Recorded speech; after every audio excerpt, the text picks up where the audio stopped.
Welcome back guys. आज हम class 11th biology के चैप्टर 10 का पार्ट 4 पढ़ेंगे। तो इससे पहले हमने पढ़ा था माइटोसिस के बारे में, अब हमें पढ़ना है मियोसिस के बारे में। ठीक है, तो मियोसिस को क्या बोलते हैं? रिडक्शनल डिवीजन भी बोलते हैं। क्यों बोलते हैं रिडक्शनल डिवीजन? क्योंकि इसमें क्रोमोसोम का नंबर हो जाता है हाफ। ठीक है, जैसे कि सेल है डिप्लॉइड सेल, इसमें 46 क्रोमोसोम है। इसमें अगर मान लो मियोसिस हो रहा है तो यहाँ पे क्रोमोसोम का नंबर हो जाएगा 23। फिर ये और डिवाइड करता है। ठीक है, ये और डिवाइड करेगा तो फिर क्या होगा, यहाँ 23, 23, 23 और 23। तो फाइनली क्या हुआ, यहाँ पे 46 क्रोमोसोम थे। मियोसिस होने के बाद 4 सेल बनेंगे और चारों सेल में क्रोमोसोम का नंबर हो जाएगा 23, मतलब हाफ हो जाएगा। 46 का हाफ 23 हो जाएगा। तो इसलिए जो मियोसिस होता है उसे बोलते हैं रिडक्शनल डिवीजन, और माइटोसिस को बोलते हैं इक्वेशनल डिवीजन, क्योंकि वहां पे क्रोमोसोम का नंबर होता है सेम बिफोर द डिवीजन और आफ्टर द डिवीजन। और मियोसिस में माइटोसिस में 2 सेल बनते हैं और मियोसिस में 4 सेल बनते हैं। ठीक है, चलो अब बात करते हैं मियोसिस की। मियोसिस की बात करने से पहले अपने को पता होना चाहिए what is a homologous chromosome. Homologous chromosome का मतलब होता क्या है? ठीक है, तो होमोलोगस क्रोमोसोम्स ऐसे क्रोमोसोम्स होते हैं ना जो मॉर्फोलॉजिकली सिमिलर हो। ठीक है, साथ में उनकी जो सेंट्रोमेयर की पोजीशन है, वो भी सेम जगह पे हो। ठीक है, सेम जगह हो, ऊपर नीचे ना हो, सेम जगह पे हो। दूसरा, जो जीन की पोजीशन है इनमें वो भी सेम हो। जैसे यहाँ पे क्या है, इस क्रोमोसोम में क्या है ना, ये जीन है। ठीक है, ब्लैक कलर से जीन बता रखी है, और ये जीन स्किन कलर के लिए रिस्पॉन्सिबल होती है। सेम इधर भी एक क्रोमोसोम है, उसमें भी एक जीन है जो कि स्किन कलर के लिए रिस्पॉन्सिबल है। तो सेम लोकेशन पे है, वो सेम हाइट पे है ना, एक तरीके से सेम लोकस पे है। तो ऐसे क्रोमोसोम को बोलते हैं होमोलोगस क्रोमोसोम्स। ठीक है, सिंपल है। ओके, ये तो हो गया होमोलोगस क्रोमोसोम।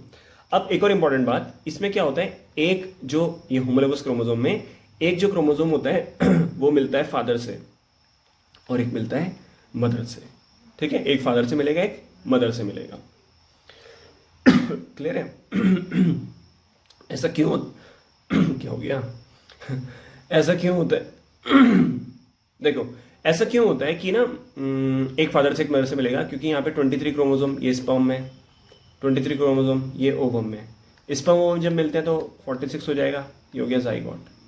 तो कोई भी जो डिप्लॉइड सेल होता है उसके अंदर जो क्रोमोसोम होते हैं वो पेयर में होते हैं, मतलब 23 का पेयर होता है, तब जाके वो 46 होता है। 23 का पेयर क्यों? क्योंकि 23 फादर से आए, 23 मदर से आए, तो मिलके क्या हो जाएगा 46। तो जैसे मैं एग्जांपल लेता हूं क्रोमोसोम 1 का, तो क्रोमोसोम 1 भी कितने होंगे? 2। क्रोमोसोम 2 भी कितने होंगे? 2। क्रोमोसोम 3 भी कितने होंगे? 2। मतलब हर क्रोमोसोम पेयर में होता है। इस तरीके से वो 46 होता है। और एक क्रोमोसोम अपने को एक पेयर में, जैसे क्रोमोसोम 1 में मान लो क्रोमोसोम 1 है, इस क्रोमोसोम 1 में एक क्रोमोसोम जो है वो आपको फादर से मिलेगा और दूसरा क्रोमोसोम वो आपको मदर से मिलेगा। तो ये हो गया होमोलोगस क्रोमोसोम। ठीक है, अब पढ़ते हैं मियोसिस के बारे में। ठीक है, ये समझना थोड़ा जरूरी था। The production of offspring by sexual reproduction include the fusion of 2 gametes. देखो, जब भी सेक्सुअल रिप्रोडक्शन होता है तो वहां पे ऑफस्प्रिंग का प्रोडक्शन होता है। और वो ऑफस्प्रिंग का प्रोडक्शन क्यों होता है, कैसे होता है? जब क्या होता है, 2 गैमेट जो है आपस में फर्टिलाइज करते हैं, स्पर्म ओवम मिलेगा, तब जाके तो जो ऑफस्प्रिंग है वो बनेगा। ठीक है, और जो गैमेट्स होते हैं वो कैसे होते हैं? हैप्लॉइड नेचर के होते हैं, मतलब उसके अंदर क्रोमोसोम जो होते हैं वो हाफ होते हैं। डिप्लॉइड में डबल होते हैं, हैप्लॉइड में हाफ होते हैं। ह्यूमन में अगर आप गैमेट्स की बात करेंगे तो 23 क्रोमोसोम होंगे।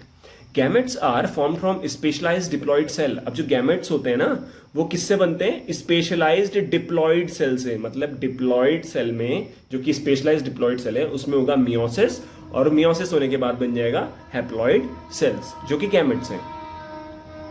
This specialized kind of cell division that reduce the chromosome number by half result in the production of haploid daughter cell. तो ये जो मियोसिस है ये क्या है? Special kind of cell division है, क्योंकि यहाँ पे क्या हो रहा है, डिप्लॉइड सेल से हैप्लॉइड सेल बन रहा है, और इस काइंड ऑफ डिवीजन को बोलते हैं मियोसिस।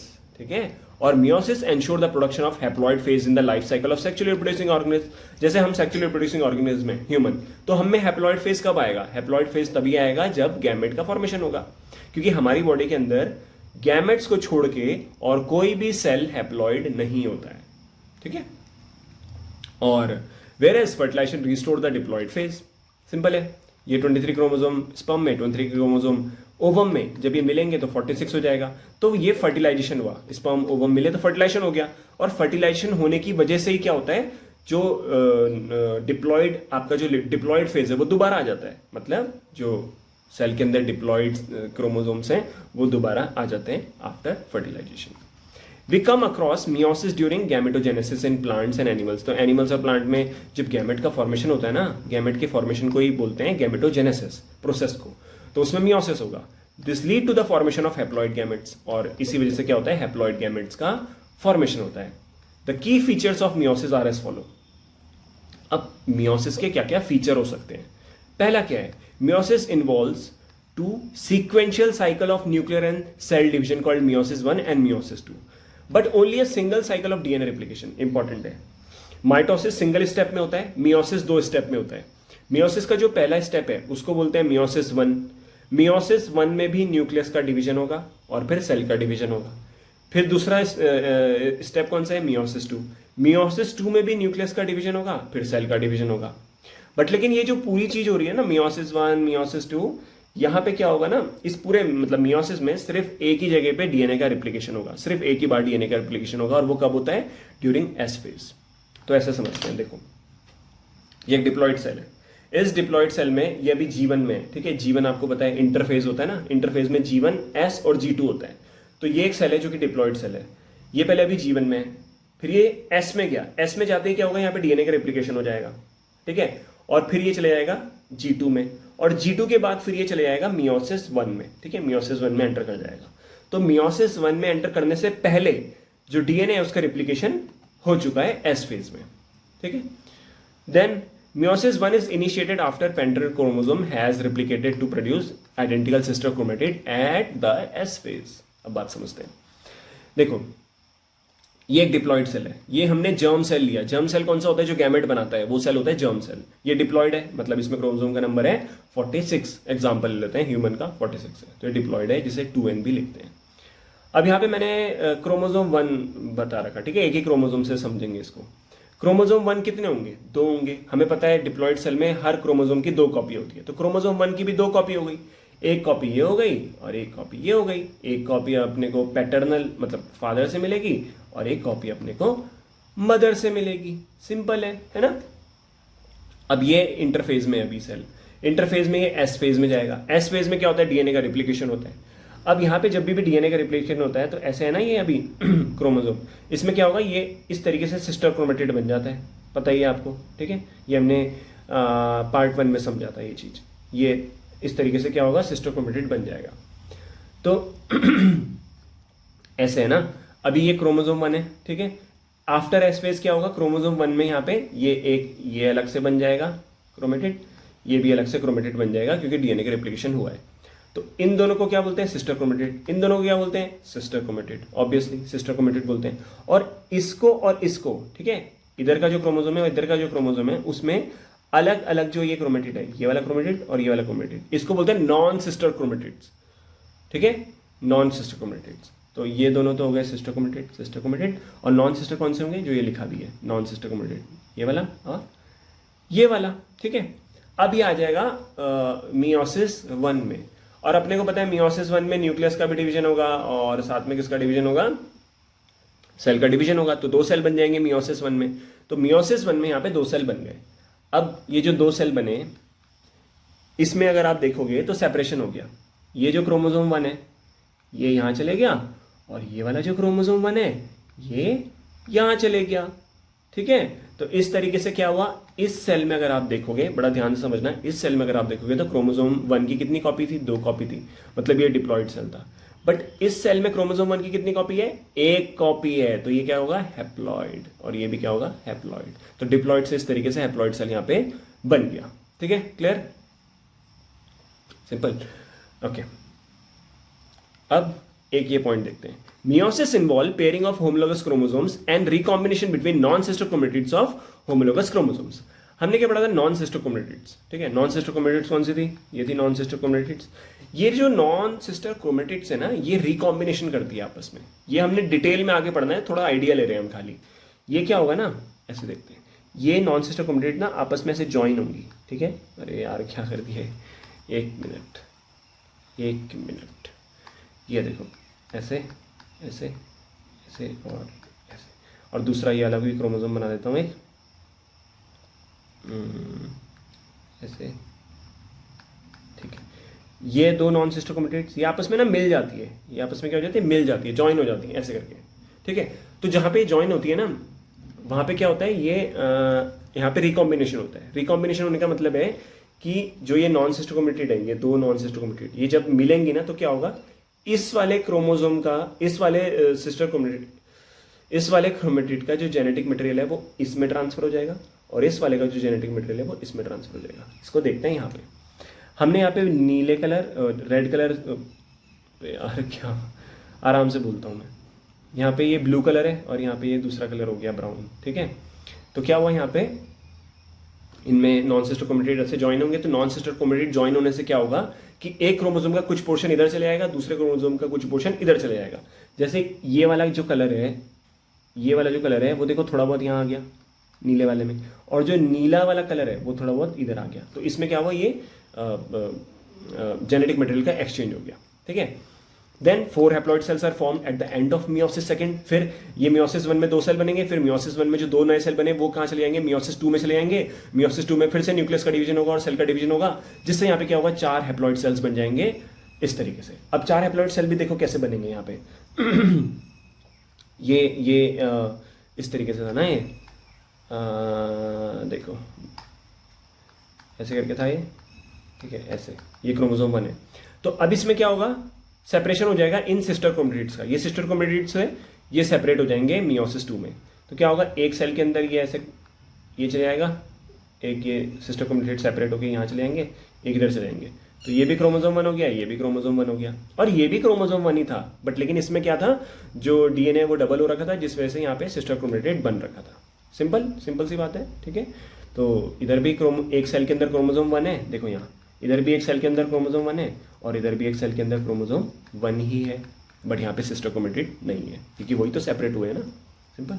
तो इस तरीके से हैप्लॉइड सेल का फॉर्मेशन यहाँ पे हो जाता है, और इस तरीके से मियोसिस होता है। अब बात करते हैं meiotic event can be grouped under the following phases. अब मियोसिस को हमें फेजेस में डिवाइड करना पड़ता है, तो meiosis 1, meiosis 2, prophase, metaphase, anaphase, telophase, 1 1 1 1, इसी तरीके से prophase, metaphase, anaphase, telophase, second second second second. अब बात करेंगे सबसे पहले मियोसिस 1 की। तो देखो यार, अगर वीडियो पसंद आ रहा है तो प्लीज़ इसको लाइक कर देना, शेयर कर देना, और चैनल को सब्सक्राइब कर देना। और अगर पसंद नहीं आ रहा है तो प्लीज़ कमेंट करके मुझे बताना कि क्या चीज़ समझ में नहीं आई, क्या चीज़ आपने अच्छी नहीं पढ़ाई, ठीक है। जो भी आपको बोलना है आप प्लीज़ कमेंट में बोल सकते हैं। चलो बात करते हैं मियोसिस 1 की। तो मियोसिस 1 की शुरुआत होगी प्रोफेज 1 से, obviously. Prophase of the first meiotic division is typically longer and more complex when compared to the prophase of mitosis. ये है माइटोसिस का प्रोफेज, ये है मियोसिस 1 का प्रोफेज 1।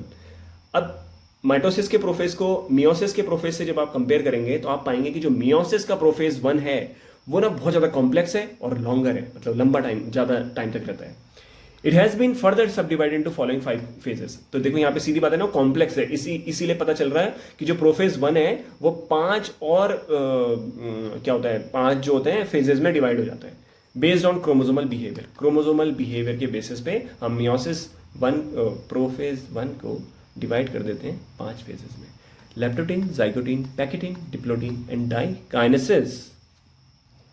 तो पहले बात करेंगे लेप्टोटीन की। During leptotene stage the chromosomes become gradually visible under the light microscope. Under light microscope आप ना किसी सेल को देखो, ठीक है, आप किसी सेल को देखो जो कि लेप्टोटीन स्टेज में है, तो वहां पे आप क्या देखोगे कि आपको क्रोमोसोम दिख तो रहा है बट बहुत क्लियरली नहीं दिख रहा है, ठीक है, दिख तो रहा है बट बहुत क्लियरली नहीं दिख रहा है।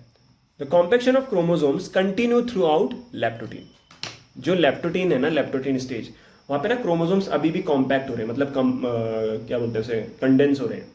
क्रोमोसोमल मटेरियल है वो भी आपस में ऐसे मिल रहा है, और मिलने के बाद वो क्रोमोसोम जो है वो बना रहा है, ठीक है। तो अभी वो चल ही रहा है वो प्रोसेस, ठीक है। This is followed by the second stage of prophase 1 called zygotene. पहले लेप्टोटीन को यहाँ पे देख लेते हैं। तो लेप्टोटीन में जब आप देखोगे तो यहाँ पे आपको क्रोमोसोम दिखेंगे तो, बट बहुत क्लियरली नहीं दिखेंगे। तो लेप्टोटीन में आप क्या देख रहे हो, यहाँ पे होमोलोगस क्रोमोसोम ये है, ठीक है, ये भी होमोलोगस क्रोमोसोम इधर मैंने बना रखा है। फिर यहाँ पे क्या होता है, कॉम्पैक्शन ऑफ क्रोमोसोम कंटिन्यूसली चलता रहता है। देन बात करेंगे जाइगोटीन की। During this stage chromosomes start pairing together. यहाँ पे क्या होगा, जो क्रोमोसोम्स होंगे ना वो आपस में पेयर बनाने लगेंगे, and this process of association is called synapses. Important है, सिनेप्सिस होता क्या है, देखो ये है ना, इधर एक होमोलोगस क्रोमोसोम है, इधर एक होमोलोगस क्रोमोसोम है। अब ये कोई इधर है होमोलोगस क्रोमोसोम, कोई इधर है होमोलोगस क्रोमोसोम। अब ये जब ये दो होमोलोगस क्रोमोसोम आपस में ऐसे पास पास आ जाएंगे, ठीक है, बात समझ रहे हो, लैप्टोटीन में कोई होमोलोगस क्रोमोसोम इधर पड़ा हुआ, कोई होमोलोगस क्रोमोसोम उधर कोने में पड़ा हुआ, बट लेकिन जब जाइगोटीन में आते हैं तो क्या होता है, ये होमोलोगस क्रोमोसोम ना आपस में पास आने लगते हैं, ठीक है, आपस में क्या आते हैं, पास आने लगते हैं। तो जब ये होमोलोगस क्रोमोसोम जाइगोटीन स्टेज में पास आने लगते हैं, इसी प्रोसेस को बोलते हैं सिनैप्सिस। तो सिनैप्सिस एक प्रोसेस होती है जहां पे क्या होता है, जो होमोलोगस क्रोमोसोम्स हैं वो आपस में पेयर में आने लगते हैं। तो देखो ये होमोलोगस क्रोमोसोम जो अभी इधर कोने कोने में पड़े हुए थे ना, ये जाइगोटीन में ऐसे पास पास आ गए, ऐसे पेयरिंग बना दिया, और इसी को बोलते हैं, फिर इनको मिला के बोलेंगे होमोलोगस क्रोमोसोम्स। होमोलोगस क्रोमोसोम्स, क्योंकि यहाँ पे दो होमोलोगस क्रोमोसोम है तो इसीलिए उसको होमोलोगस क्रोमोसोम्स बोलेंगे, एस लगा देंगे उसके आगे। और ये जब होमोलोगस क्रोमोसोम पास आते हैं, इसी प्रोसेस को बोलते हैं synapsis. Such paired chromosomes are called homologous chromosomes. तो लिखा है ना यहाँ पे, ये जो पेयर्ड क्रोमोसोम्स हैं इनको बोलते हैं homologous chromosomes. Electron micrography of this stage indicates that chromosome synapse is accomplished by the formation of complex structure called synaptonymal complex. अब इंपॉर्टेंट है, ये होमोलोगस क्रोमोसोम्स पास कैसे आए। इन होमोलोगस क्रोमोसोम्स को पास लाने के लिए, मतलब पेयरिंग करने के लिए, यहां पे एक प्रोटीन बनता है, एक प्रोटीनिशियस स्ट्रक्चर बनता है जिसको बोलते हैं सिनैप्टोनिमल कॉम्प्लेक्स। फिर से बोल रहा हूं मैं, हमने क्या पढ़ा, लैप्टोटीन स्टेज में एक होमोलोगस क्रोमोसोम इधर पड़ा है, एक इधर पड़ा है। अब ये जाइगोटीन में पास पास आते हैं, ठीक है, और ये पेयर में आ जाते हैं। अब ये जो दो होमोलोगस क्रोमोसोम पास आ रहे हैं, पेयर में आ रहे हैं, ये क्यों आए पेयर में, और ये इसमें किसने मदद करी, तो इनको पेयर में लाने में मदद करी एक प्रोटीनिशियस स्ट्रक्चर ने जिसको बोलते हैं सिनैप्टोनिमल कॉम्प्लेक्स। तो इस स्ट्रक्चर को अगर आप यहाँ पे देखो तो यहाँ पे ये पेयरिंग हो रखी है होमोलोगस क्रोमोसोम्स की, और इनको पेयरिंग करने के लिए यहाँ पे रिस्पॉन्सिबल है ये सिनैप्टोनिमल कॉम्प्लेक्स। तो ये सिनैप्टोनिमल कॉम्प्लेक्स इनको पेयर में रखता है, ठीक है। और ये हमें कैसे दिखा, हमें ये सिनैप्टोनिमल कॉम्प्लेक्स कैसे दिखा, जब हमने माइक्रोग्राफी करी, इलेक्ट्रॉन माइक्रोग्राफी से हमने चेक किया तब हमें दिखा। तो complex formed by a pair of synapse homologous chromosome is called bivalent और अ टेट्राड। बड़ा सिंपल है, देखो ये होमोलोगस, पहले से मिटा लेता हूं, ये होमोलोगस क्रोमोसोम्स की पेयरिंग हो गई, ठीक है। अब यहाँ पे क्या होता है, इस ये जो क्या बोलते हैं, ये ऐसे कॉम्प्लेक्स फॉर्म हुआ ना, इसको बोलते हैं बाइवेलेंट या फिर टेट्राड बोलते हैं। बाइवेलेंट क्यों बोलते हैं, पहले तो इसको बाइवेलेंट इसलिए बोलते हैं क्योंकि यहाँ पे दो क्रोमोसोम्स का पेयर है, एक ये क्रोमोसोम है, एक ये क्रोमोसोम है, तो इन दो क्रोमोसोम का पेयर है, इसलिए इसको बोलते हैं बाइवेलेंट इस स्ट्रक्चर में, ठीक है। और बीच में सिनैप्टोनिमल कॉम्प्लेक्स है, और इसको टेट्राड भी बोलते हैं। टेट्राड क्यों बोलते हैं, क्योंकि यहाँ पे जो क्रोमेटिड्स हैं वो कितने हैं, 4 क्रोमेटिड्स, एक क्रोमेटिड, दूसरा क्रोमेटिड, तीसरा क्रोमेटिड और चौथा क्रोमेटिड। तो इन दोनों को, इन सबको मिला के बोलेंगे टेट्राड। तो इसको बाइवेलेंट भी बोल सकते हैं, इसको टेट्राड भी बोल सकते हैं, ठीक है, क्लियर है। तो ये जो पूरा ऐसे कॉम्प्लेक्स बन गया, इसको बाइवेलेंट या टेट्राड बोलते हैं। However these are more clearly visible at the next stage. Important है, ये जो पूरा का पूरा कॉम्प्लेक्स बना है ना, ये जो पूरा का पूरा कॉम्प्लेक्स बना है, ये आपको क्लियरली विजिबल होगा कब, जो इससे आगे की नेक्स्ट स्टेज है। The first 2 stages of prophase 1 are relatively short lived compare to the next stage that is pachytene. तो जो ऊपर की हमने पढ़ी लैप्टोटीन और जाइगोटीन पढ़ी ना, ये शॉर्ट लिव्ड होती है, ज्यादा लंबे टाइम तक नहीं रहती। बट लेकिन जो आगे आने वाली स्टेज है जिसे बोलते हैं पैकेटिन, पैकेटिन थोड़ा लेंथ में बड़ी रहती है। अब बात समझो, क्वेश्चन क्या आएगा कि भाई जो सिनैप्टोनिमल कॉम्प्लेक्स से जो यहाँ पे ये पेयरिंग हुई है और इसमें जो ये कॉम्प्लेक्स पूरा का पूरा बना है, ये कॉम्प्लेक्स आपको क्लियरली विजिबल कौन से स्टेज में होगा, तो भाई कौन से स्टेज में होगा, ये होगा पैकेटिन में, लिखा है ना। However these are more clearly visible at the next stage, तो नेक्स्ट स्टेज है पैकेटिन। ये सब नोट कर लेना है जो इंपॉर्टेंट चीजें हैं। तो अब आगे देखते हैं। During this stage the 4 chromatids थे ना, मैंने गिनाए थे 1 2 3 4, इसलिए उसको टेट्राड बोलते थे। During this stage the 4 chromatids of each bivalent chromosome, बात समझ आ रही है। बाइवेलेंट क्रोमोसोम मतलब 2 क्रोमोसोम मतलब 4 क्रोमेटिड्स, जिसको टेट्राड बोल रहे थे, ठीक है। बिकम डिस्टिंक्ट, बहुत क्लियरली दिखने लगेंगे, and clearly appear as tetrad, और टेट्राड की फॉर्म में वो क्लियरली दिखेंगे पैकेटिन स्टेज में। This stage is characterised by appearance of recombination nodules. बात समझते हैं। The site at which crossing over occur between non sister chromatids of the homologous chromosomes. अब देखो, ये मैंने आपको शुरुआत में बताया था, ऐसा है ऐसा ऐसा देख लेते हैं इसको, ये है और ये है और ये है, ठीक है। ये यहाँ पे मिल रहा है, अबे इसको नीला होना चाहिए, ये यहाँ पे मिल रहा है ना। ये होमोलोगस क्रोमोसोम्स थे और इन होमोलोगस क्रोमोसोम्स में ये क्या है, नॉन सिस्टर क्रोमेटिड्स हैं और ये नॉन सिस्टर क्रोमेटिड्स ऐसे ज्वाइन हो रहे हैं आपस में, ठीक है। मैंने आपको पहले भी बताया था ये ज्वाइन हो रहे हैं आपस में। तो जहां पे ये ज्वाइन होते हैं ना, वहां पे क्या बोलते हैं, उसको बोलते हैं रिकॉम्बिनेशन नोड्यूल्स। तो जहां पे ये नॉन सिस्टर क्रोमेटिड्स से ज्वाइन होते हैं, इसे क्या बोलते हैं, रिकॉम्बिनेशन नोड्यूल्स, ठीक है। और इस रिकॉम्बिनेशन नोड्यूल्स में क्या होती है, क्रॉसिंग ओवर होती है। अब what is a crossing over, ठीक, क्रॉसिंग ओवर क्या होता है समझते हैं बात को। पहले इतना समझ गए, ये कॉम्प्लेक्स बना। पैकेटिन स्टेज में क्या होगा, जो नॉन सिस्टर क्रोमेटिड्स हैं आपस में से ज्वाइन होंगे, तो जहां पे ज्वाइन होंगे उसको बोलेंगे, उस पॉइंट को बोलते हैं, वहां पे क्या होता है, रिकॉम्बिनेशन नोड्यूल्स बनते हैं। ये जो ब्लैक कलर से मैंने दिखा रखे हैं, ये क्या हो गए, रिकॉम्बिनेशन नोड्यूल्स हो गए। और यहीं पे क्रॉसिंग ओवर होता है। बट इस क्रॉसिंग ओवर, इसका मतलब होता है कि इसका जेनेटिक मटेरियल थोड़ा इधर चले जाएगा और इसका जेनेटिक मटेरियल थोड़ा इधर चले जाएगा, मतलब एक्सचेंज हो जाएगा जेनेटिक मटेरियल का। इधर का जो क्रोमेटिन है, इधर का जो क्रोमेटिन है, उससे थोड़ा सा जेनेटिक मटेरियल इधर चले जाएगा और इधर से जो है वो इधर चले जाएगा, मिलने की वजह से, ठीक है। तो आगे लिखा भी है, crossing over is the exchange of genetic material between two homologous chromosomes. तो दो होमोलोगस क्रोमोसोम्स के बीच में अगर क्वेश्चन आता है कि कौन सी प्रोसेस के थ्रू जेनेटिक मटेरियल का एक्सचेंज होता है, तो आप बोलोगे क्रॉसिंग ओवर की वजह से होता है। और जहां पे क्रॉसिंग ओवर होता है वहां पे रिकॉम्बिनेशन नोड्यूल्स बनते हैं। क्लियर है। Crossing over is also an enzyme mediated process and the enzyme involve is recombinase. Important है, क्या बोला, जो क्रॉसिंग ओवर है ना, वो क्रॉसिंग ओवर होने के लिए एंजाइम की जरूरत पड़ती है। एंजाइम मेडिएटेड प्रोसेस है और उसमें जो एंजाइम यूज होता है उसे क्या बोलते हैं, recombinase. Crossing over led to the recombination of genetic material on the two chromosomes. Crossing over की वजह से क्या होता है, रिकॉम्बिनेशन हो जाता है जेनेटिक मटेरियल का। रिकॉम्बिनेशन मतलब इधर का जो क्रोमोसोम है उसका जेनेटिक मटेरियल थोड़ा इधर जाएगा, इधर का जो क्रोमोसोम है उसका जेनेटिक मटेरियल थोड़ा इधर चले जाएगा। Recombination between homologous chromosomes is completed by the end of pachytene. तो पैकेटिन के एंड तक क्या हो जाएगा, जो रिकॉम्बिनेशन की प्रोसेस है वो कंप्लीट हो जाएगी, living the chromosomes linked at the site of crossing over. Exchange हो गया जेनेटिक मटेरियल का सारा, बट लेकिन अभी भी क्या होगा ना, जहां पे जिस पॉइंट पे क्रॉसिंग ओवर हुआ है वहां पे वो अभी ज्वाइन रहेंगे, वहां पे वो क्या रहेंगे, अभी ज्वाइन रहेंगे, ठीक है।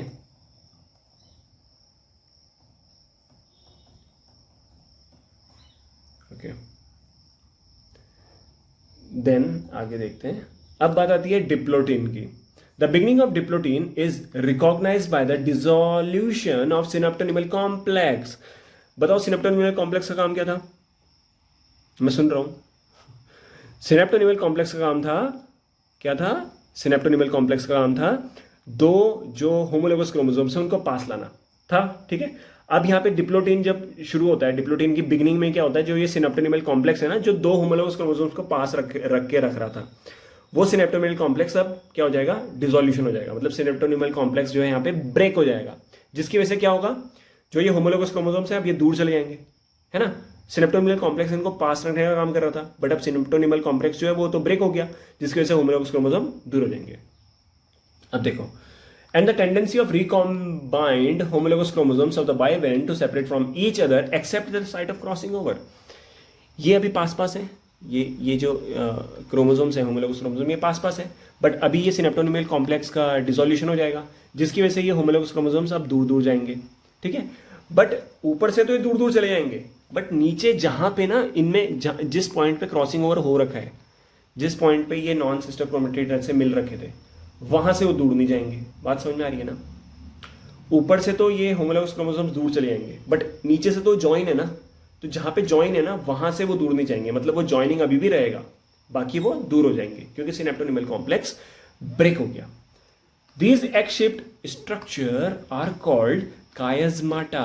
तो यहां पे ना एक एक्स शेप का स्ट्रक्चर बनेगा, देखो इस तरीके से एक्स शेप का स्ट्रक्चर बन रहा है यहां से लेके यहां तक, ठीक है। तो ये जो एक्स शेप का स्ट्रक्चर बनेगा इसी को बोलते हैं कायस्माटा।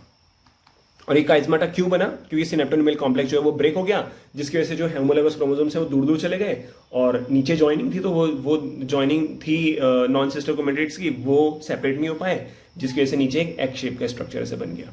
जिसको काइजमाटा बोलते हैं। In oocyte of some vertebrates diplotene can last for months और ईयर्स। ये इंपॉर्टेंट है, आपने क्लास 12 में पढ़ोगे, या अगर आप नीट की प्रिपरेशन कर रहे हो तो आपने क्लास 12 में पढ़ा होगा कि जो oocytes होते हैं ना वर्टिब्रेट्स में, जैसे ह्यूमन में भी, उसमें क्या होता है, जो ये oocyte होते हैं ना, ये अरेस्ट हो जाते हैं एक स्टेज में, सेल डिवीजन की, मियोसिस की एक स्टेज में ये अरेस्ट हो जाते हैं काफी लंबे टाइम तक, ठीक है। तो वो जो स्टेज होती है उसे बोलते हैं डिप्लोटीन स्टेज। इस पे क्वेश्चन आता है। अरेस्ट हो जाना मतलब काफी टाइम तक वो वहीं पर उसी स्टेज पे रहता है, आगे नहीं बढ़ पाता, ठीक है। देन अब हम पढ़ेंगे diakinesis, the final stage of meiotic prophase 1 is diakinesis. This is marked by the termination of chiasmata. अब ऊपर हमने पढ़ा था काइजमाटा जो होगा वो बना था, अब यहाँ पे काइजमाटा का टर्मिनेशन होगा। अब बात समझना, what is the meaning of termination of chiasmata, ठीक है। देखो यहाँ पे एग शेप का स्ट्रक्चर बन रखा है, ठीक है, ये काइजमाटा बना हुआ है यहाँ पे इस तरीके से, ये एग शेप का स्ट्रक्चर। अब यहाँ पे क्या होगा, डाइकाइनेसिस में क्या होगा, काइजमाटा का टर्मिनेशन होगा, मतलब वो नीचे की तरफ जाएगा। जो काइजमाटा बना है ना वो अब नीचे की तरफ जाएगा, इसको समझना। देखो ये अभी ऐसे कैसे समझाऊं, ये इस तरीके से एग शेप का स्ट्रक्चर बन रखा, ठीक है, यहाँ पे जॉइनिंग है। अब क्या होगा, ये ना ये देखो छोटा हो गया, मतलब अरे ऐसे करके है ना, ये ऐसे करके है अभी यहाँ पे, अब ये कैसा हो जाएगा, ऐसा, और ये नीचे आ जाएगा, मतलब जो ये इतना गैप था ना, ये इतना गैप, ये अब नीचे को आ गया, मतलब ये नीचे को मूव कर जाएगा। तो ये काइजमाटा का टर्मिनेशन होता है, मतलब ये काइजमाटा नीचे को आ गया, ठीक है। बात समझ में आ रही होगी, आई गई होगी। During this phase the chromosomes are fully condense, यहाँ पे क्रोमोसोम्स फुल्ली कंडेंस हो जाते हैं, and the meiotic spindle is assembled to prepare the homologous chromosomes for separation. अब बात आती है, देखो डाइकाइनेसिस में क्या हुआ है। डाइकाइनेसिस में जो क्रोमोसोम्स है वो फुल्ली कंडेंस हो गए, मतलब प्रॉपरली बन गए, ठीक है। और यहाँ पे मियोटिक स्पिंडल्स बन जाएंगे, वो स्पिंडल फाइबर्स वगैरह जो है वो बनेंगे, ठीक है। और ये क्यों बन रहे हैं, ताकि जो होमोलोगस क्रोमोसोम्स है अब उनको सेपरेट किया जाए, क्योंकि होमोलोगस क्रोमोसोम्स अभी ज्वाइन है ना, अब उनको क्या करना है, सेपरेट करना है ना। ये देखो ना, आ गया ये पूरा, ये क्या है, ये क्या है सारे, ये होमोलोगस क्रोमोसोम है, क्रोमोसोम्स है, पेयर है। अब इनको हमें अपने को क्या करना है, सेपरेट करना है, क्योंकि अपने को ना क्या करना है, हैप्लॉइड सेल बनाना है ना। बात समझ रहे हो ना, जैसे ये क्रोमोसोम 1 है, ये भी क्रोमोसोम 1 है, तो अभी तो सेल के अंदर एक क्रोमोसोम की 2 कॉपी है, तो अभी इनको सेपरेट करना पड़ेगा। तो सेपरेट जब हम करेंगे तो क्या होगा, ये ऐसे हो जाएगा, ये इधर चले जाएगा क्रोमोसोम 1 और इधर क्रोमोसोम 1 चले जाएगा, यहाँ 1 हो जाएगा, तो ये हैप्लॉइड हो जाएगा, ठीक है। बट एक चीज़ ध्यान रखना, यहाँ पे रिकॉम्बिनेशन हुआ था ना, तो रिकॉम्बिनेशन होने से क्या हो जाएगा कि जो ये वाले कलर वाला था ना क्रोमोसोम, उसमें एक जगह पे जहाँ पे क्रॉसिंग ओवर हुआ था वहाँ पे नीला आ जाएगा कलर, और जो ये वाला था उसमें यहाँ पे ये वाला कलर आ जाएगा। मतलब उस क्रोमोसोम का जेनेटिक मटेरियल इधर गया, इस क्रोमोसोम का जेनेटिक मटेरियल उधर गया। Bye the end of diakinesis the nucleo नहीं, अरे इसको पढ़ने से पहले अपने को ये तो नहीं, ठीक है। By the end of diakinesis the nucleolus disappear हो जाएगा, ठीक है। And the nuclear envelope also break down, nuclear envelope भी ब्रेक डाउन हो जाएगा। और diakinesis represent transition to metaphase. अब डाइकाइनेसिस के बाद क्या शुरू हो जाएगा, मेटाफेज की शुरुआत हो जाएगी। तो ये ध्यान रखना, डाइकाइनेसिस में ये चीजें हो गई। अब बात करते हैं मेटाफेज 1 की। The bivalent chromosome align on the equatorial plate, the microtubules from the opposite pole of the spindle attached to the kinetochore of the homologous chromosomes। इसको समझ लेते हैं, नीचे के पॉइंट को, ऊपर का पॉइंट हम फिगर से देखेंगे। तो उसने क्या बोला कि ऊपर, अरे क्या, हाँ क्या था कि यहाँ पे क्या होगा कि ना ये जो स्पिंडल है ना, स्पिंडल फाइबर जो ये आ रहे, ये स्पिंडल फाइबर आए, ये होमोलोगस क्रोमोसोम्स के काइनेटोकोर से जाके जुड़ जाएगा। तो ये काइनेटोकोर है, इधर भी काइनेटोकोर मैंने बना दिया, ठीक है। तो उससे जाके ये ज्वाइन हो जाएगा, और फिर ये क्या करेंगे, सेपरेट करेंगे ना इसको, होमोलोगस क्रोमोसोम क्या हो जाएंगे, सेपरेट हो जाएंगे। तो ये क्रोमोसोम इधर चले जाएगा, ये क्रोमोसोम अलग कलर, ये क्रोमोसोम इधर चले जाएगा, और फिर वही यहाँ पे थोड़ा नीला आ जाएगा, यहाँ पे थोड़ा ये अलग कलर आ जाएगा, ठीक है। और फिर यहाँ पे ये सेल बन गया, ये सेल बन गया। तो यहाँ पे डिप्लॉइड था, यहाँ पे हैप्लॉइड हो गया। सही है ना, आसान है ना। Okay, the bivalent chromosome align on the equatorial plate, ये बाइवेलेंट एक मिनट, मेटाफेज, ये हो गई देखो इक्वेटोरियल प्लेट, ये आ गया ना बीच में, इक्वेटर पे बीच में आ गया ना, तो ये इक्वेटोरियल पोल में मेटाफेज में क्या हो जाएगा, इस तरीके से क्रोमोसोम जो है अरेंज हो जाएंगे, होमोलोगस क्रोमोसोम। फिर वो जो क्या बोलते हैं सेंट्रोजोम है, सेंट्रोजोम से क्या होगा, स्पिंडल फाइबर आएगा, उस पर अटैच होगा काइनेटोकोर पे, और फिर उसे खींचेगा, सेपरेट करेगा। तो देखो ये फिर इसको क्या कर रहा है, इधर इधर को खींच रहे हैं, इधर को खींच रहे हैं, तो इससे क्या होगा, ये यहाँ पे सेपरेशन हो रहा हो गया, ये उधर चले गया, इधर चले गया, ठीक है, सेपरेशन हो गया। देन उसके बाद क्या होगा, यहाँ पे न्यूक्लियस बन जाएगा, न्यूक्लियस बनने के बाद यहाँ पे 2 सेल बन जाएंगे, ठीक है। तो इस तरीके से चीज़ें होती हैं, ये हमने ऊपर भी देख ली थी। तो ये हो गया। अगर इस डायग्राम में कन्फ्यूजन हो रहा है तो ये वाला देख लेते हैं, जो हम पहले से चल अपना करते हुए आ रहे हैं, नीला और ये वाला कलर, ठीक है, ब्राउन कलर।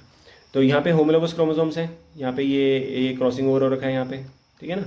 फिर क्या होगा, ये इधर से स्पिंडल फाइबर आएगा, इधर से स्पिंडल फाइबर आएगा, ये उसको ऐसे खींचेगा, ऐसे खींचेगा तो क्या होगा, ये इधर चले जाएगा, इधर चले जाएगा, सेपरेट हो जाएगा, ठीक है। तो फिर उसके बाद क्या होगा, इसके चारों तरफ, मतलब ये एक सेल के अंदर चले जाएगा, ये एक सेल के अंदर चले जाएगा, तो यहाँ पे बन गया ना, ये दो सेल इस तरीके से यहाँ पे बन गए। अब बात समझना, ठीक है, यहाँ पे जो हम लाइन पढ़ेंगे, द होमोलोगस एनाफेज फर्स्ट में homologous chromosome separate, homologous chromosome separate while sister chromatids remain associated at their centromere। ये इंपॉर्टेंट है, देखो क्या बोला यहाँ पे, होमोलोगस क्रोमोसोम्स तो सेपरेट हो जाएंगे, ये होमोलोगस क्रोमोसोम्स अभी आपस में ज्वाइन थे ना, बट अब होमोलोगस क्रोमोसोम्स तो सेपरेट हो गए, ये होमोलोगस क्रोमोसोम इधर चले गया, ये होमोलोगस क्रोमोसोम इधर चले गया, बट लेकिन सिस्टर क्रोमेटिड्स तो अभी भी ज्वाइन है ना, ये सिस्टर क्रोमेटिड्स है ना, ये सिस्टर क्रोमेटिड्स है, ये तो अभी भी ज्वाइन है सेंट्रोमेयर से। बात समझ में आ रही ना, वही उसने लाइन में बोला, ठीक है। Then telophase first, the nuclear membrane and nucleolus reappear. अब जो न्यूक्लियर मेम्ब्रेन है ऊपर डिसइंटीग्रेट हो गई थी, खत्म हो गई थी, न्यूक्लियोलस भी खत्म हो गया था, वो दोबारा आ जाएगा। फिर cytokinesis follows and this is called a dyad of cell, और यहाँ पे साइटोकाइनेसिस होगा जिससे यहाँ पे ये डायड ऑफ सेल हो जाएगा। अब ये डायड ऑफ सेल का मतलब क्या बोला उसने, अभी अगर मैं बोलूंगा यहाँ पे इस सेल में, तो मैं बोलूंगा tetrad of cell. Tetrad of cell क्यों, क्योंकि यहाँ पे कितने क्रोमेटिड्स हैं, 4, 1 2 3 4 क्रोमेटिड्स हैं। बट लेकिन अब क्या हो गया, अब जो सेल बन गया उसमें क्या हो जाएगा, डायड हो जाएगा ना, क्योंकि अब उसमें क्रोमेटिड कितने हैं, 2, 1 2, इधर भी इतने 1 2, क्योंकि वो होमोलोगस क्रोमोसोम सेपरेट हो गए, है ना। तो ये 1 2 और इधर 1 2, तो ये है, जैसे ये टेट्राड है, 4 क्रोमेटिड्स, अब ये सेपरेट हो जाएंगे तो ये डायड हो जाएगा, 2 क्रोमेटिड्स। तो वही चीज उसने लिखी। Although in many cases the chromosomes do undergo some dispersion and they do not reach the extremely extended state of interphase nucleus। अब क्या होगा, जो क्रोमोसोम्स हैं वो सेपरेट वगैरह हो गए, बट लेकिन अभी ना वो इंटरफेज के न्यूक्लियर इंटरफेज वाली कंडीशन में जाएंगे। इंटरफेज वाली कंडीशन में भी क्यों जाएंगे ना, ये क्यों इंटरफेज वाली कंडीशन में क्यों नहीं जाएंगे अभी, क्योंकि अभी इसके बाद तो क्या होना है, मियोसिस सेकेंड भी होना है ना यहाँ पे। बट अगर आप बात करो कि इसकी माइटोसिस की, तो माइटोसिस में क्या होता है, यहाँ पे टीलोफेज के बाद साइटोकाइनेसिस वगैरह होता है, और जो सेल है वो फिर से इंटरफेज में चले जाता है, बट यहाँ पे नहीं जाएगा इंटरफेज में, क्योंकि यहाँ पे अभी तो मियोसिस सेकंड हो रहा है ना, सेकंड स्टेप। तो वही चीज ने लिखी है ऊपर, the stage between 2 meiotic division is called interkinesis. तो ये मियोसिस 1 है, ये मियोसिस 2 है, इसके बीच में एक स्टेज आती है जिसको बोलते हैं इंटरकाइनेसिस। ये क्वेश्चन आया, ठीक है, मियोसिस और मियोसिस 2 के बीच में कौन सी जो स्टेज होती है उसको बोलते हैं interkinesis. And is generally short lived, ये शॉर्ट लिव्ड होता है। There is no replication of DNA, important है, इंटरकाइनेसिस में डीएनए का रिप्लिकेशन नहीं होगा। तो हमने सिर्फ और सिर्फ ये समझना है कि डीएनए का रिप्लिकेशन मियोसिस में कब होगा, मियोसिस 1 से पहले जो एस फेज है उसमें होगा, और फिर कहीं नहीं होगा, ये हमने ऊपर भी पढ़ा था। Interkinesis is followed by prophase second, a much similar prophase then prophase 1। तो जो इंटरकाइनेसिस होगा उसके बाद क्या हो जाएगा, उसके बाद आ जाएगा मियोसिस 1, और मियोसिस 1 में सबसे पहले आ जाएगा प्रोफेज सेकेंड। अरे क्या बोल रहा हूँ यार मैं, इंटरफेज के बाद आ जाएगा मियोसिस सेकेंड, हाँ इंटरफेज के बाद आ जाएगा मियोसिस सेकेंड, और मियोसिस सेकेंड में पहला क्या आ जाएगा, प्रोफेज सेकेंड। बट जो प्रोफेज सेकेंड है वो बहुत ज़्यादा सिंपल है एज कंपेयर टू प्रोफेज 1, ठीक है। तो अब बात करते हैं मियोसिस सेकेंड की। प्रोफेज सेकेंड में क्या होता है, meiosis second is initiated immediately after cytokinesis. ऊपर साइटोकाइनेसिस हो जाएगा, 2 सेल बन जाएंगे, फिर वो जो 2 सेल हैं वो किस में चले जाएंगे, मियोसिस सेकेंड में चले जाएंगे, है ना। Usually before the chromosomes have fully elongated. तो क्रोमोसोम्स के फुल्ली इलोंगेट होने से पहले यहाँ पे क्या हो जाएगा, जो सेल है वो प्रोफेज 1 में चले जाएगा। देखो ये वाला जो मियोसिस सेकेंड है ना, इस पे ज्यादा दिमाग लगाने की उतना कुछ ज्यादा जरूरत नहीं है। क्यों नहीं है, क्योंकि जो मियोसिस सेकेंड है it is equivalent to mitosis. जैसा माइटोसिस हुआ था ना, वैसा ही मियोसिस सेकेंड भी होता है, क्योंकि वहां पे मियोसिस में भी क्या होता है, n से n बनता है, और माइटोसिस में 2n से 2n बनता है, मतलब दोनों में क्रोमोसोम का नंबर सेम रहता है, इसलिए उसको बोलते हैं meiosis second is equivalent to mitosis. In contrast to mitosis 1, meiosis second resemble a normal mitosis। Important है, meiosis second जो होता है वो माइटोसिस की तरह रिजेंबल करता है। द न्यूक्लियर मेम्ब्रेन डिसअपेयर हो जाएगी, जैसे हमने माइटोसिस में पढ़ा था, bye the end of prophase second. The chromosomes again become compact. Chromosomes फिर से क्या हो जाएंगे, कॉम्पैक्ट हो जाएंगे, ठीक है। Then metaphase second. At this stage, the chromosome align at the equator, and the microtubules from opposite pole of the spindle get attached to the kinetochore of sister chromatins। अब क्या होगा, मेटाफेज में फिर से वो मेटाफेज प्लेट वाली जो हमने बात करी थी, इक्वेटर में आ जाएंगे क्रोमोसोम, फिर इधर से क्रोमेटिन क्या बोलते हैं उसको, स्पिंडल फाइबर आएगा, इधर से स्पिंडल फाइबर आएगा, वो उसको सेपरेट करेगा, ठीक है। फिर आता है anaphase second. It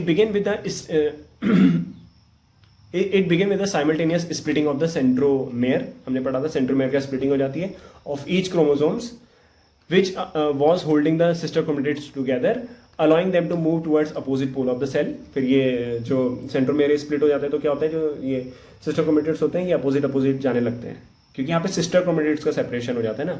shortening of microtubule attach to the kinetochore. तो जो ये माइक्रोट्यूब्यूल्स या जो ये स्पिंडल फाइबर है ये जुड़ा है ना, फिर ये स्पिंडल फाइबर इसको खींचेगा, मतलब स्पिंडल फाइबर जो है, यार मैं ऐसे क्यों बता रहा, देखो ये ठीक है, यहाँ पे क्रोमोसोम है इस तरीके से, ये हो गया सेंट्रोसोम, इधर से ये आया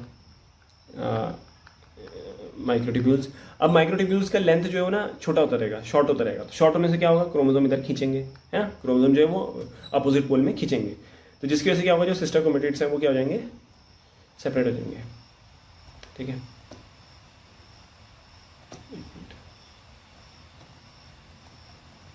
देखो ये ना, ये पहले इस तरीके से अरेंज थे, ठीक है, इस तरीके से अरेंज थे। अब ये इक्वेटर में आ जाएंगे, फिर यहाँ से क्या होगा, ये सेंट्रोसोम से क्या होगा, ये काइनेटोकोर से जुड़ेंगे, फिर उसको ऐसे सेपरेट करेंगे, सेपरेट करने पे ये इधर जाएगा, ये इधर जाएगा, और इस तरीके से क्या होगा, जो सिस्टर क्रोमेटिड्स हैं वो सेपरेट हो जाएंगे।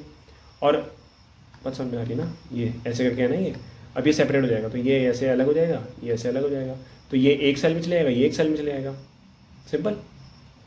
ये यहाँ चले गया, ये यहाँ चले गया, नीचे भी वही चीज़ दे रखी है, तो इस तरीके से 4 सेल आपके पास बन जाएंगे। आई होप यार समझ में आ गया होगा ये चीज़ ना। अब बात करते हैं टीलोफेज सेकेंड की। तो meiosis ends with the telophase second in which the 2 group of chromosomes once again get enclosed by a nuclear envelope. तो क्या होगा, यहाँ पे जो क्रोमोसोम्स के ग्रुप है उनमें उनकी चारों तरफ न्यूक्लियर एनवेलप बन जाएगा, मतलब यहाँ पे क्या हो जाएगा, कैरियोकाइनेसिस हो जाएगा, फिर साइटोकाइनेसिस हो जाएगा, follow resulting in the formation of tetrad of cell, मतलब 4 डॉटर हैप्लॉइड सेल जो वो क्रिएट हो जाएंगे, ठीक है, सिंपल है ना। अब आता है सिग्निफिकेंस ऑफ मियोसिस। मियोसिस का सिग्निफिकेंस क्या है, क्यों होता है meiosis? Meiosis is the mechanism by which conservation of specific chromosome number of each species is achieved across generation in sexually reproducing organisms, even though the process paradoxically result in reduction of chromosome number by half। देखो meiosis में क्या होता है, chromosome का number हो जाता है half, obviously, है ना। और ये सेक्सुअली रिप्रोड्यूसिंग ऑर्गेनिज्म के लिए जरूरी होता है, क्योंकि सेक्सुअली रिप्रोड्यूसिंग ऑर्गेनिज्म में जब मियोसिस होगा तभी तो गैमेट का फॉर्मेशन होगा और तभी हैप्लॉइड जो गैमेट है वो बनेगा।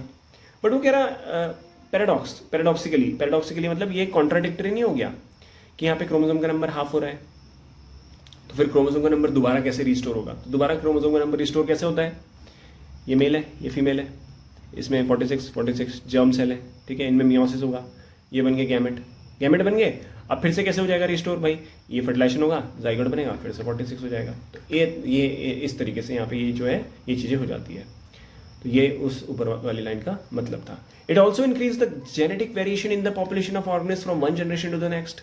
अब उसने क्या बोला, यहाँ पे ना जेनेटिक वेरिएशन भी तो क्रिएट होती है ना in a population of one organism from the next organism to the क्या बोल रहा हूँ यार मैं, it also increase the genetic variation in the population of organism from one generation to the next. एक पॉपुलेशन में जो ऑर्गेनिज्म है उसकी एक जनरेशन से दूसरी जनरेशन में क्या होता है, वेरिएशन क्रिएट होती है। वेरिएशन क्रिएट क्यों होती है, आप सोचो, वेरिएशन मियोसिस से वेरिएशन क्यों आता है, एक तो सेक्सुअल रिप्रोडक्शन से वेरिएशन आता है, और गैमेट फॉर्मेशन जब मियोसिस होता है उसमें भी वेरिएशन आता है, उसकी वजह से भी वेरिएशन आता है। क्यों, क्योंकि जब मियोसिस हो रहा होता है तो उस टाइम पे क्रॉसिंग ओवर होता है। क्रॉसिंग ओवर होने से क्या होता है, जो नॉन सिस्टर क्रोमेटिड्स थे उसमें क्या होता है, इधर का जेनेटिक मटेरियल थोड़ा इधर जा रहा था, इधर का जेनेटिक मटेरियल थोड़ा इधर जा रहा था, जिस वजह से क्या हो रहा था, डिफरेंट टाइप के वेरिएशंस क्रिएट हो रहे थे। तो variation are very important for the process of evolution, और इवोल्यूशन होने के लिए वेरिएशन होना बहुत ज़्यादा ज़रूरी है। यहाँ पे लिखा भी है variation due to crossing over, ठीक है। तो फाइनली ये जो चैप्टर है खत्म हो चुका है, मियोसिस खत्म हो गया है। Thank you so much for watching, ठीक है। बाकी भाई मेरा बोलने का फ़र्ज़ है कि वीडियो पसंद आता है तो please like share subscribe, and ऐसे ही एनसीईआरटी के ज्ञान जो है वो देखते रहना, ठीक है। और वीडियोस पसंद आते हैं तो प्लीज़ लाइक करना, नहीं पसंद आते हैं तो प्लीज़ कमेंट करना और बताना कि यार क्या कहाँ पे गलती है, कहाँ पे आपने सही से नहीं बताया, कहाँ पे मतलब कहाँ पे सही नहीं लगा ना, तो ये बताना आपके लिए भी ज़रूरी है मेरे लिए ना, तभी मुझे पता चलेगा कहाँ पे मैं कमी कर रहा हूँ और क्या प्रॉब्लम यहाँ पे है, ठीक है। तो once again thank you so much for watching, bye bye.